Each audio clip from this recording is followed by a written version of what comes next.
Well, it's nothing new. When you see a sort of continuity from the past 10 years, at least since 2006, once the Knowledge Commission sort of recognized that we have a crisis on our hands. Since then, what we have been doing is building more institutions. It's not just something new. The expansion plan is nothing new. It's been ongoing. The problem, as I see it, is that's no longer a problem. The number of universities and colleges, that's not the real problem.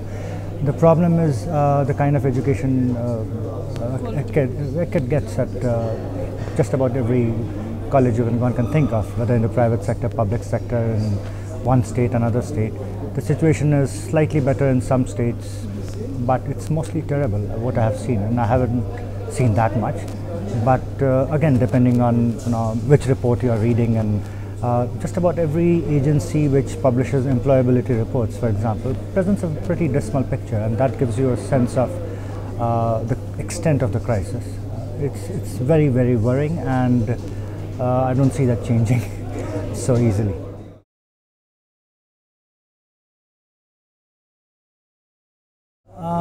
I think we are done with quantity, and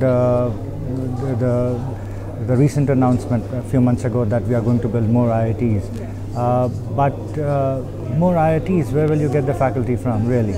And there has been no serious attempt at getting faculty on a more permanent basis. So, for example, Gyan is a great idea, but you are ultimately getting faculty for a month, 6 months. Why not look at what you have? And the way the government is going about it, and again, this is nothing new, is building colleges and universities where teaching is the primary purpose, and at the same time building more specialized research centers and institutes. Now, somebody like me who wants to do research ideally would not want to be at a university or a college.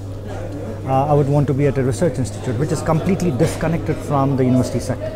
So I join a research institute and I don't do any teaching. Sometimes I'll have PhD students and so on. But what happens to students at the undergraduate level?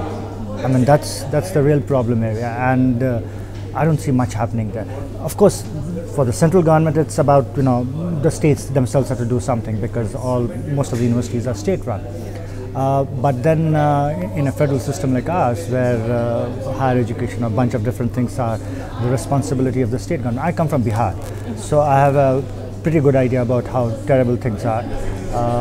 My parents were both professors at a university in Bihar, and it's been a slow, steady decline. Things are getting worse rather than better.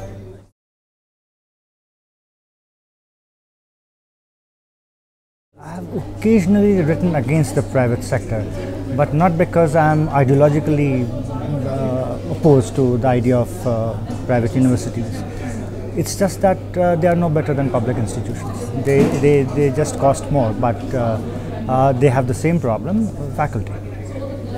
I have been to a few private universities. I'm associated with one, a good one. But what I've seen of some private universities, of course, they're good ones. Shiv Nadar University is going to count as a good university, already does. Ashoka, lots of hope. Perhaps even Jindal, Azim Premji in the south. Manipal University has